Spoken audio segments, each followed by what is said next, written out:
प्यारे इस देश के होनहार स्टूडेंट्स, आज मैं आप लोग के लिए मैथ्स का बहुत बच्चे के मन में बार बार आता है कि सर अभी तक हमने कुछ पढ़ा ही नहीं है। अब एग्जाम आता है तो हर एक बच्चे अपना पढ़ना स्टार्ट कर देते हैं, लेकिन जानते हैं उन लोग को लगता है कि यार पढ़े तो पढ़े क्या यार, आखिर बात ये हमेशा होती है। तो आज का टॉपिक जो है मैं मैथ्स पे लेकर आया हूं कि आप 10th और 12th में हैं, मैथ्स में कैसे अच्छा नंबर ला सकते हैं। ये 2 महीना 60 डे बचा है, 60 डे में से 3 दिन और निकाल दीजिए, आपके पास 57 डे बचे। तो भैया अब पढ़ाई कैसे करें सर? तो मैं आप लोग के लिए ये बहुत ही शानदार वीडियो होगा और काफी इंटरेस्टिंग वीडियो होगा, थोड़ा ध्यान से समझिएगा। मैं आप लोग के लिए मैथ्स के लिए बार बार कहता हूं कि भैया आप जब तक प्रैक्टिस नहीं करोगे कुछ नहीं होगा, यानी आपको प्रैक्टिस करना ही होगा।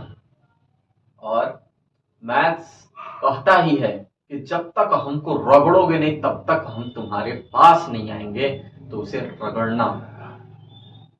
आइए सर, क्लास 10th की मैथ की कुछ सिलेबस को वेटेज ऑफ मार्क्स की हम डिस्कस करते हैं कि कितने नंबर्स के क्वेश्चंस आते हैं। मैं यहाँ पे सीबीएसई बोर्ड के बच्चों के लिए लिया हूं number system 6 number, algebra 20 number, coordinate geometry 6 number, geometry 15 number, trigonometry 12 number, mensuration 10 number और statics and probability 11 number. Total marks कितने हैं? 80 मार्क्स। इसमें एक चीज समझने की जरूरत है यहाँ पे कि इतना तो मैंने डिस्कस कर दिया सर, लेकिन हम पढ़ें अब किसको? 2 महीना मेरे पास टाइम है, कैसे तैयारी करें? भैया आपके पास जो टाइम है ना, अब उसी इंपॉर्टेंट टॉपिक को पढ़िए जो कि बोर्ड एग्जाम में बहुत ज्यादा पूछे जा रहे हैं, जो बोर्ड एग्जाम में बहुत ज्यादा पूछे जाते हैं। जैसे जो सबसे ज्यादा नंबर के हैं, जैसे ज्योमेट्री है। एक चीज और बता दें, ज्योमेट्री से बच्चे बहुत डरते हैं। मैं बता दूं आपसे, इसमें सेलेक्टेड ही क्वेश्चंस आते हैं भाई, ज्योमेट्री में ज्यादा टफ क्वेश्चंस नहीं होते हैं। आप जो PYQ क्वेश्चन है ना, प्रीवियस ईयर के क्वेश्चन है, पहले मैं बार बार इस बात को रिपीट करता हूं कि उसे अब लगाइए। अब ये मत देखिए कि मेरा ये है, ज्यादा डीपली घुसने की जरूरत नहीं है, आपको प्रीवियस ईयर क्वेश्चन लगाने की जरूरत है। तो मैं ज्योमेट्री पे बताना चाहता हूं कि ज्यादा इसमें डीप जाने की जरूरत नहीं है, जो क्वेश्चन रिपीट हो रहे हैं बस उसी को पढ़ने की जरूरत है। फर्स्ट में इसको तैयार करने की जरूरत है। और दूसरा देख रहे हैं, सबसे पहले मैं अलजेब्रा जो कि 20 मार्क्स का है। भाई अलजेब्रा तो सबको आता है, इसमें हर एक बच्चे को आता है, क्योंकि यार कहीं भी आप पढ़े होंगे, कुछ भी पढ़े होंगे तो अलजेब्रा जरूर पढ़े होंगे, क्योंकि अलजेब्रा हर एक टीचर पढ़ाते हैं। लेकिन बातें फंसती हैं ज्योमेट्री पे। तो ज्योमेट्री में आप लोग को मैं बता दूं कि रिपीटेड क्वेश्चंस होते हैं और आपको थ्योरम जो है रट लेना चाहिए। जब नहीं आ रहा है तो देखो, मैथ्स जब नहीं समझ में आता है ना भाई, तो कुछ चीजों को रटना पड़ता है, तो आपको रटना पड़ेगा सर, समझना पड़ेगा। और रट लोगे तो ऑटोमेटिक जब 1-2 बार उसके फिर से पढ़ेंगे ना, तो एक बातें क्लियर होना स्टार्ट हो जाएगा, समझ रहे ना। अब समझते हैं हम लोग ट्रिग्नोमेट्री को। ट्रिग्नोमेट्री देखिए 12 नंबर का क्वेश्चन होता है, जिसमें हाइट एंड डिस्टेंस भी इंक्लूड होते हैं।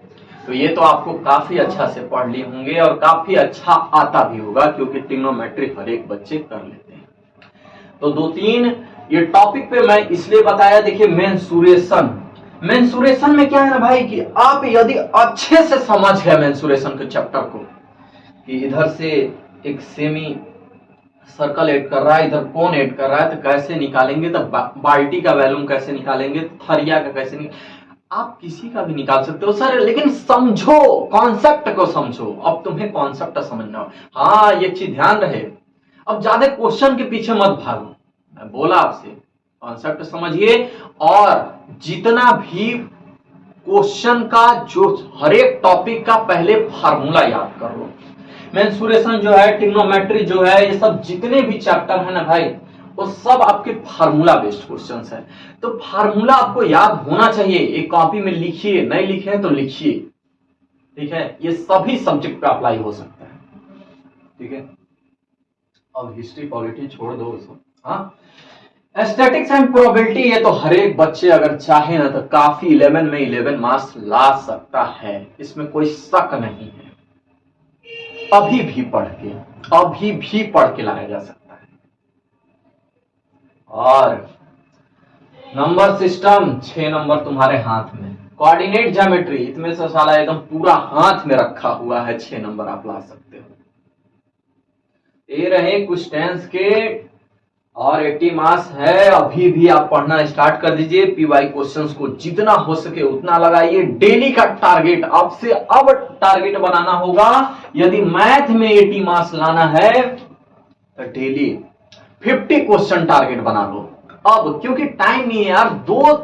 हम तो कहेंगे 50 नहीं 100 क्वेश्चन लगाओ भाई, क्योंकि अब तुम्हारे पास टाइम नहीं है। तुम ला सकते हो, और जानते हो 100 क्वेश्चन आप मान लीजिए खाली 10 दिन प्रैक्टिस कर लेते हैं ना, तो इसमें जितने इंपॉर्टेंट क्वेश्चन होंगे सब इंक्लूड हो जाएंगे। 12th की कुछ हम बातें कर ले। Relation and function. 10th जानते हैं जो इसमें इंपॉर्टेंट, जिसमें देख रहे हैं 44 मार्क्स का कैलकुलस आता है। और कैलकुलस के लिए मैं एक चीज बता दूं आपसे कि भैया इसमें जितने इंपॉर्टेंट जितने फार्मूला है ना, पहले फार्मूला की एक कॉपी बना के पहले फार्मूला को लिख लो यार। कब लिखोगे, याद कर लो। और इसमें जितने टाइप वाइज आप क्वेश्चन पढ़िए, टाइप क्वेश्चन पढ़िए। यहाँ पे टाइप आप लोग के पास टाइप पढ़ने की जरूरत है कि इस टाइप के क्वेश्चंस आए तो कैसे करें, इस टाइप के क्वेश्चंस आए तो कैसे करें, समझ रहे हैं। और वेक्टर और 3D बहुत ही शानदार लाजवाब टॉपिक है। यदि आप थोड़ा सा इसका कॉन्सेप्ट समझ जाते हैं तो काफी अच्छा नंबर ला सकते हैं। और यदि आप कैलकुलस डीपली पढ़ जाते हो तो सारा पास होने की तो बात छोड़ो, इतना नंबर आप पास तो आराम से हो जाओगे खाली इसी चैप्टर को पढ़ेंगे। लेकिन हाँ, आप ध्यान रखिएगा टोटल मार्क्स इसका 100 है भैया, पढ़ना आप ही को है, ठीक है। रिलेशन एंड फंक्शन, बच्चे कहते हैं सर समझ में नहीं आता। कैसे यार, क्योंकि 11th तुम नहीं पढ़े ना ढंग से। रीजन यही है सर, जो रिपीट क्वेश्चंस हो रहे हैं उस पे ध्यान दीजिए। पीवाई कोई जो चैप्टर नहीं समझ में आ रहे हैं उसमें प्रीवियस ईयर के क्वेश्चन पे ज्यादा ध्यान दो, ठीक है। और हर एक चैप्टर में मैं बोल रहा हूं, लेकिन जो चैप्टर एकदम जैसे रिलेशन फंक्शन, अलजेब्रा में होता क्या है यार, मैट्रिक्स एंड डिटर्मिनेंट, ये तो तुम एकदम चट गए हो, एकदम चाट गए हो पूरा, ठीक है। तो प्रोबेबिलिटी तो आपका अपना है, इसमें ला सकते हैं। और लीनियर प्रोग्रामिंग 6 नंबर का क्वेश्चन आता है, इस 17 नंबर का क्वेश्चन आते हैं। तो भैया कुछ तो रहे आज, लेकिन हाँ जो 12th के बच्चे हैं थोड़ा सा उन लोग से मैं बोलना चाहता हूं कि टाइप पे बहुत ज्यादा ध्यान देने की कोशिश कीजिए, क्योंकि टाइप आपको है, पढ़ना आपको है, ध्यान आपको देना है। मैं प्रयास कर रहा हूं कि सभी चैप्टर का 1 शॉर्ट वीडियो लेकर आऊं आप लोग को, और मोस्ट टाइप के क्वेश्चंस को बताऊं 12th के लिए, और 10th के शानदार क्वेश्चंस को लेकर आने का प्रयास करूंगा। तो मैं 10th के लिए एक चीज बताना चाहता हूं भैया, और 12th के लिए कि भैया आप मैथ्स पढ़ रहे हैं तो प्रीवियस ईयर के भी क्वेश्चंस लगाइए। जो क्वेश्चन आप देखिए कि सर ये बार बार आ रहा है तो उसे रटिए, नहीं समझ में आ रहा है तब रटने की जरूरत है भैया, ठीक है। और जब आप क्वेश्चंस को रट लोगे ना यार, तो क्या होता है ना कि आप 2 बार 3 बार उसे आप मान लीजिए दूसरे कॉपी में सॉल्व करेंगे ना, तो क्या होगा ना, वो आएगा। जैसे हम पढ़ते थे तो क्या होता है ना यार, चैप्टर का रिवीजन करते उस समय तो मैं पढ़ता था, पहले मैथ्स को ज्यादा पढ़ता था, तो क्या होता है ना भाई कि देख यहाँ रहे हैं बुक में और लिख यहाँ रहे हैं, ऐसी स्थिति हो गई थी। रफ में चल रहा है तो चल रहा है, चल रहा है तो चल रहा है, ऐसी स्थिति हो गई थी। तो आपको पढ़ना पड़ेगा और प्रयास कीजिए कि डेली 100 क्वेश्चन मैं लगाऊं, और कहीं ना कहीं आपको डेली 100 क्वेश्चन लगा रहे हैं तो बहुत काफी हेल्पफुल होगा आपके एग्जाम के लिए। और सबसे पहले मैं बता दूं एक चीज और, कि जो भी इंपॉर्टेंट क्वेश्चंस है, जो भी इंपॉर्टेंट टॉपिक है उस पर विशेष फोकस करें। और 12th के बच्चों के लिए मैं बता रहा हूं कि जो भी ज्यादा नंबर का क्वेश्चन है उस पर ज्यादा ध्यान दीजिए, ठीक है। उसके टाइप्स को समझिए, क्योंकि आप इसमें क्वेश्चन तो नहीं रट सकते, नहीं रटा जा सकता यार। तो मुझे लगता है कि आप लोग को ये बहुत चीजें हेल्पफुल हुए होंगे, और मुझे पता है कि आप यदि इतना अभी भी फॉलो कर लेते हैं ना, बहुत कुछ हो जाएगा। 2 महीने की बातें हैं सर, मात्र 2 महीने की, 57 दिन यानी 57 डेज की बात है। चलिए फिर बेस्ट ऑफ लक, फिर मिलते हैं बेटा नेक्स्ट क्लास में, तब तक के लिए ओके।